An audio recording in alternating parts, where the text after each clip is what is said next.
When death arrives without warning, it doesn't just claim the person who's gone, it steals pieces of everyone left behind. I was barely 14 when I lost my father, and with him, any belief that the world was a safe place to exist. Hello, my dear friends. I'm Victoria, speaking to you from my quiet corner here in Richmond, Virginia, where I've found peace after 77 years of living, some beautiful, some horrific, but all of them mine. This charming southern town, with its tree-lined streets and gentle seasons, became my sanctuary after surviving storms I never thought I'd weather. Today, I'm sharing a story I've guarded for over 6 decades. It's a tale of devastating betrayal, but also of the incredible resilience of the human spirit. Before I begin, I have wonderful news to share. Our little community here has grown to 30,000 subscribers. To celebrate this milestone, we're giving away $750 to one lucky viewer. To enter, simply subscribe to this channel. Give this video a like and comment below with your name, your hometown, and something special about yourself, perhaps a hidden talent, your biggest dream, or a lesson life has taught you. The winner will be announced next week. Now, let me take you back to 1950. When I was born in a small Virginia town called Millfield, nestled in the shadow of the Blue Ridge Mountains. Picture a place where everyone knew your business before you did, where secrets whispered behind screen doors traveled faster than summer lightning, and where family shame was buried so deep it might as well have been in another state entirely. My father, Alexander, everyone called him Alex, was different from the other men in our neighborhood. While my friends' fathers were stern, silent types who ruled their households with iron fists and few words, my daddy was pure sunshine. Always smiling, always ready with a hug, always spinning tales that made my imagination soar like a bird set free. He worked as the head accountant at Millfield First National, the only bank in our little town. Every morning I'd watch him dress in his perfectly pressed suits, carefully trimmed that thin mustache in our hallway mirror, and whistle his way out the front door like he was heading to the best job in the world. My little princess, he'd call me, even when I was getting too old for such nicknames. And Lord help me, I treasured those words. I lived for the moment he'd come home each evening, sweep me up in his strong arms, and spin me around our small living room until I was dizzy with laughter, and my mother would scold us both for being too loud. My mother, Margaret, though everyone called her Maggie, was a woman carved from different wood entirely. Beautiful, certainly. With coal black hair she always wore in an elegant bun, and porcelain skin she protected from the sun like it was made of spun gold. But there was a weight on her shoulders that seemed to press her down, a sadness in her green eyes that even my father's infectious joy couldn't completely chase away. Your mama had a rough start before she met me, Daddy would explain whenever I asked why she seemed so different from my friends. Mothers who laughed easily at church socials and neighborhood gatherings. We just need to love her extra hard to make up for all the love she missed before. And love her, he did. Sweet mercy, how that man adored her.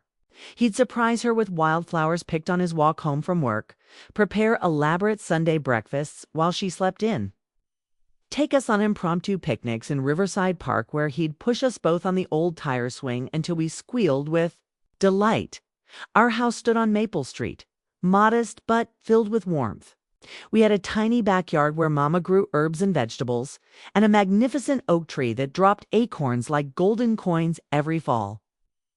My bedroom was small but perfect, with flower-painted walls that Daddy had surprised me with one rainy weekend, when I was sick with fever, but it was Friday nights that made our house feel like heaven on earth.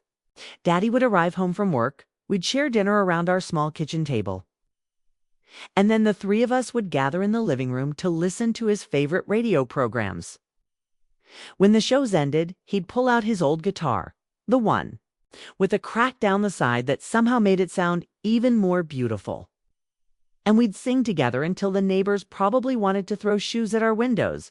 In those precious moments, even Mama would smile, really smiles, if she could forget whatever ghosts haunted her past and just exist in the pure joy of the present. At school, I worked hard to make Daddy proud. Mathematics was my nemesis, numbers dancing around in my head like they were playing some cruel joke, but every evening, without fail, he'd sit with me at our kitchen table, helping me wrestle those equations into submission. "It's okay if it's hard, princess," he'd say when frustration brought tears to my eyes. "The most important lessons in life always are." That's how you know they're worth learning. I had no idea then how prophetic those words would prove to be. Everything changed on a Tuesday in April 1964. An ordinary day that became the dividing line between the girl I was and the woman I was forced to become.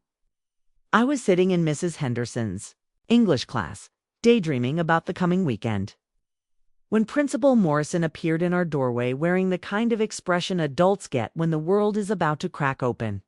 "Victoria," he said quietly, "you need to come with me." The 5-block sprint to County General Hospital felt like running through thick honey. My heart hammered against my ribs so hard I thought it might burst right out of my chest.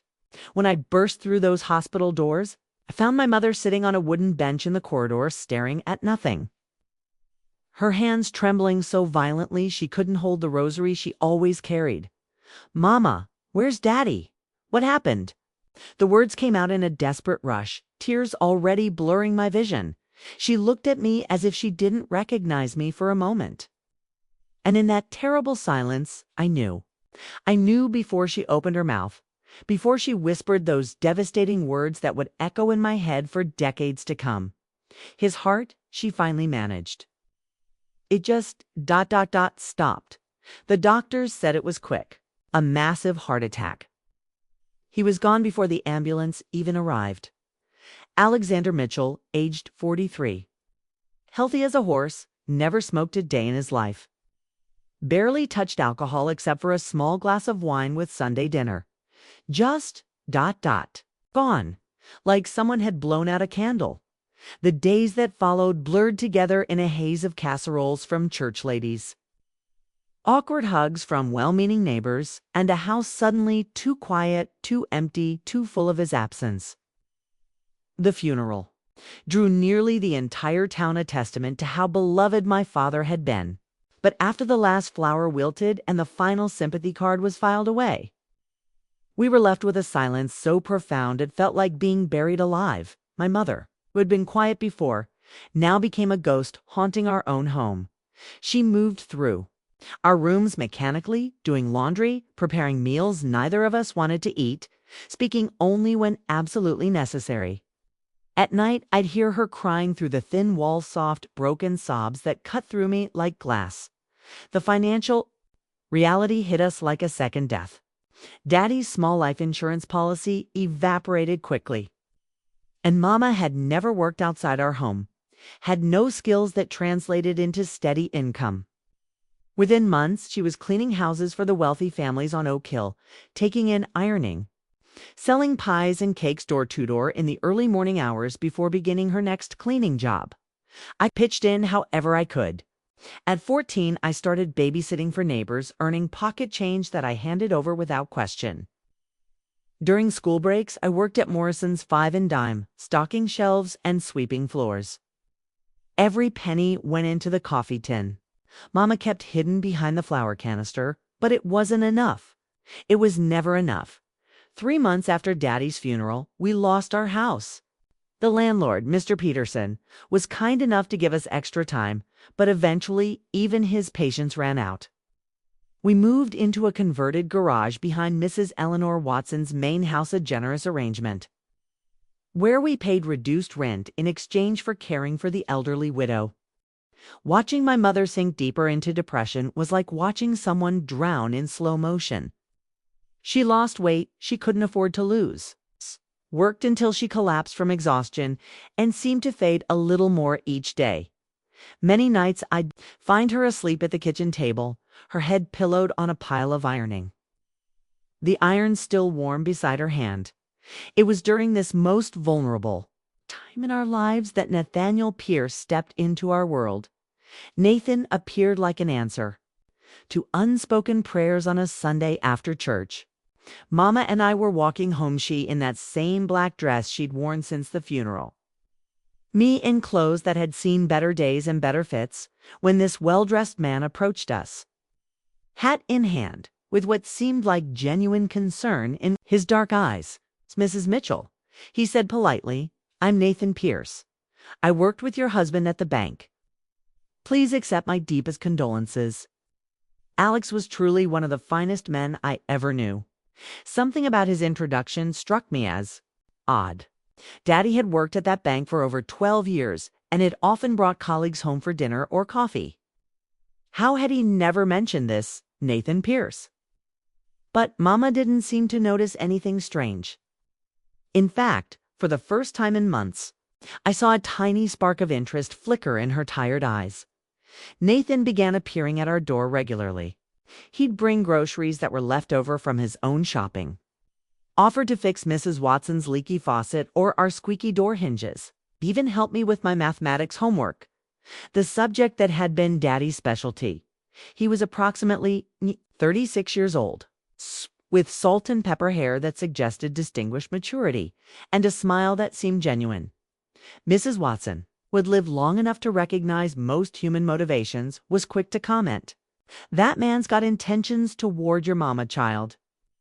She told me one afternoon as I helped her snap green beans on her front porch, clear as daylight to anyone with eyes. The thought made my stomach clench. It had only been 6 months since Daddy's death. How could Mama even consider another man so soon? But I had to admit that Nathan's presence was changing her. She began wearing dresses in colors other than black, spent more time on her hair, and actually participated in conversations. Instead of just nodding politely, "Your father would want us to be happy," Mama told me one evening after Nathan had left. It was the first real conversation we'd had in months. He wouldn't want us to spend our lives mourning him. Perhaps she was right. Perhaps I was being selfish, expecting her to remain frozen in grief forever. After all, she was still young, not even 41, and life was hard enough for a widow with no resources. Nathan had a good job, a nice house, could provide the security we'd lost when Daddy died. But something about Nathan bothered me in ways I couldn't articulate. There was something in his eyes when Mama wasn't looking, when it was just him and me in the same room. A calculating coldness that made my skin crawl, like being watched by a predator pretending to be tame. "You'll see, Victoria," he told me. One evening, his hand settling on my shoulder in a way that made me want to jerk away. "I'm going to take very good care of both you girls, especially you, since you're growing up to be such a beautiful young lady." I tried talking to Mama about my discomfort, about the warning bells clanging in my head whenever Nathan smiled that particular smile. But she was so grateful for his attention, so desperate for some relief from our constant struggle, that she dismissed my concerns as natural adjustment anxiety. "Course you're confused, sweetheart. If you adored your father, nobody could ever replace him. But Nathan isn't trying to replace him. It's just trying to help us build something new." 4 months after Nathan entered our lives, he proposed. It was after another Sunday dinner. He'd provided fried chicken from the church social, fresh cornbread, even a bottle of wine that probably cost more than we spent on groceries in a week.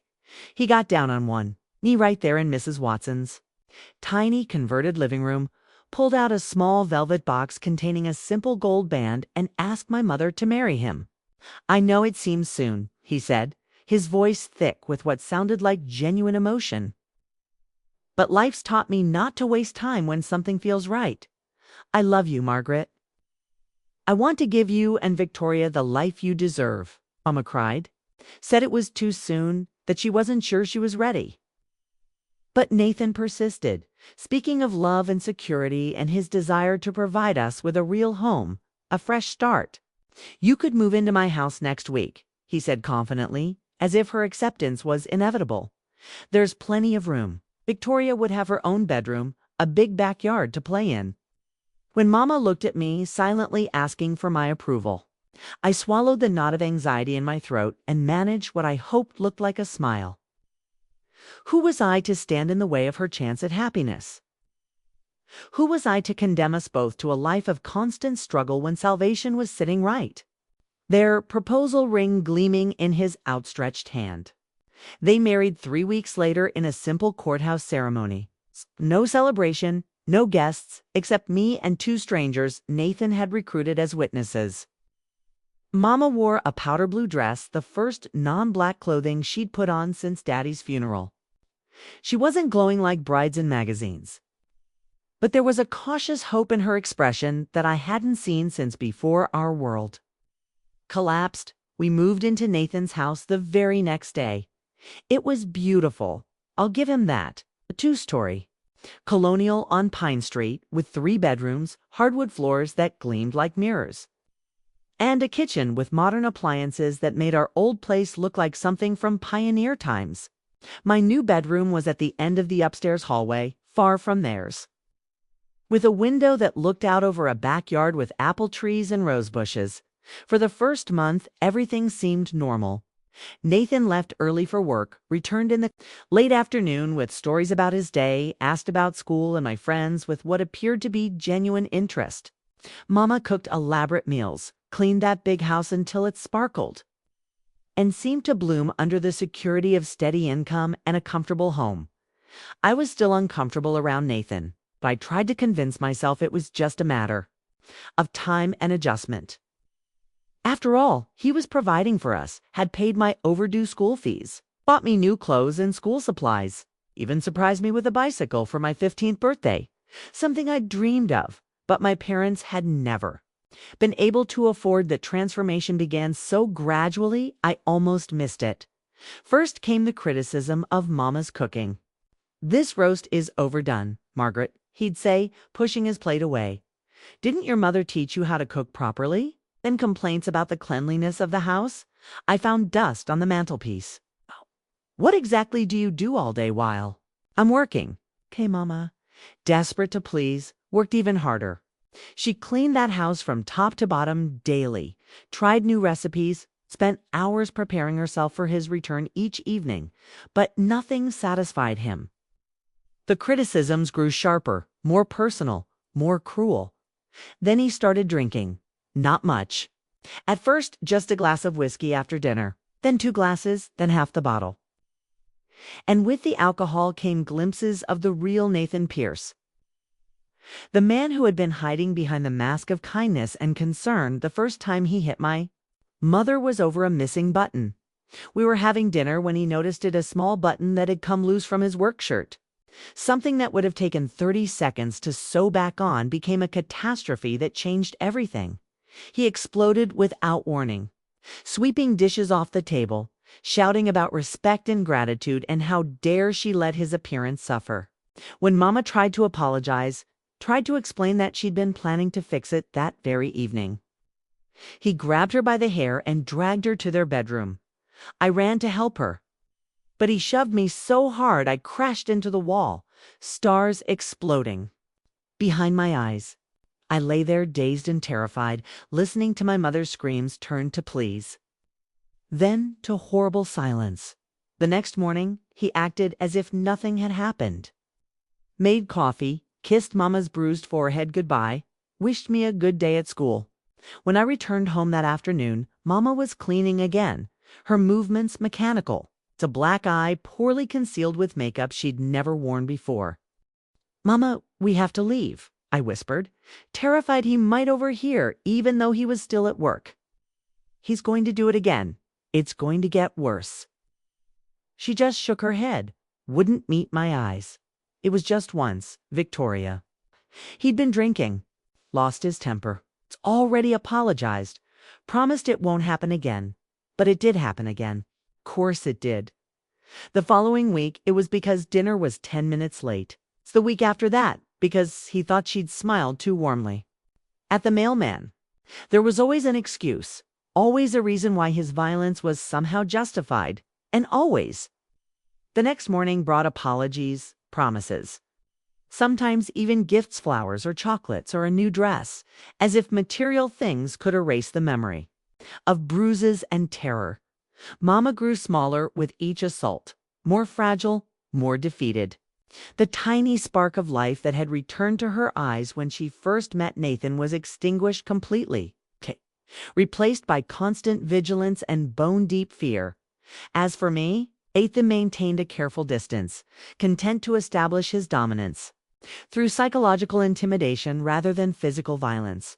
He criticized my grades, my clothes, my friends, my very existence as an unwelcome reminder of Mama's life before him. But I began noticing a different kind of attention from him as well. The way his eyes followed me when I moved around the house, how he'd find excuses to be in the hallway when I was coming out of the bathroom.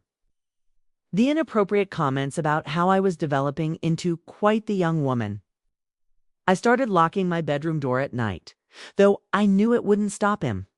If he really decided to do something, I took showers only when he wasn't home, wore baggy clothes to hide my changing body, tried to make myself invisible in my own house. The town began to talk, of course. In a place like Millfield, secrets had short lifespans. People saw Mama's poorly concealed bruises, noticed how she'd become a shadow of her former self.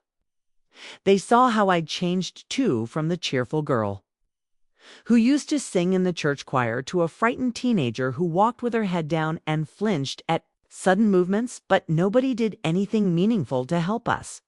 What goes on between a husband and wife ain't nobody else's business, they'd say, shrugging their shoulders as if domestic violence was as natural and inevitable as the weather. Even the teachers at school, who certainly noticed my declining grades and obvious distress, chose to look the other way rather than get involved in something complicated. I gradually came to understand a bitter truth. We were completely alone. If we wanted to escape this nightmare, we'd have to find the strength and resources to save ourselves. I begged Mama to leave so many times I lost count. We could go back to Mrs. Watson's garage, I argued. If we could contact distant relatives, start over somewhere else, anywhere else. But she always had excuses. We don't have money, Victoria. Where would we go? He'd find us anyway, and then it would be worse. Besides, she'd add, the excuse that infuriated me most: marriage isn't supposed to be easy. Every couple has problems. Problems? Was that what she called being beaten unconscious? Is that what she called living in constant terror? Walking on eggshells, never knowing what innocent action might trigger his next explosion? Then I turned 15 and everything changed forever. It was a Friday in October when my worst fears became reality. I remember every detail of that day as if it happened yesterday instead of over 60 years ago. The math test I'd failed despite studying for hours. The sick dread in my stomach as I walked home, knowing I'd have to confess my failure. The autumn leaves crunched under my feet like broken bones. I arrived home to find Mama already in a state of anxiety. Nathan had called from work, she told me. My math teacher had phoned the bank to inform him about my test grade. In a small town, even failures become community knowledge faster than good news. Don't tell him anything tonight, Mama whispered urgently as I dropped my backpack in the kitchen. He's already had a difficult day, came home in a dark mood. Tomorrow we'll figure out what to do. I agreed, relieved to postpone the inevitable confrontation. We had dinner in tense silence while Nathan consumed glass after glass of whiskey, his face growing redder, his eyes becoming increasingly unfocused and dangerous. I helped clear the table, wash the dishes, then retreated to my room to work on homework, grateful that he seemed to be ignoring me. I was struggling through an English assignment when I heard the first crash glass shattering against a wall, followed by Mama's scream. Then Nathan's voice, slurred but unmistakably furious. Did you know about this? Did you know your daughter got a 0 on her math test? After everything I've done for you people, this is how you repay me. My blood turned to ice water. Someone, another parent, a teacher, a neighbor must have mentioned my test failure. In Millfield, news traveled faster than wildfire, and Nathan had ears everywhere. She tried her best. Nathan, Mama pleaded. Mathematics has always been difficult. For her, her father used to...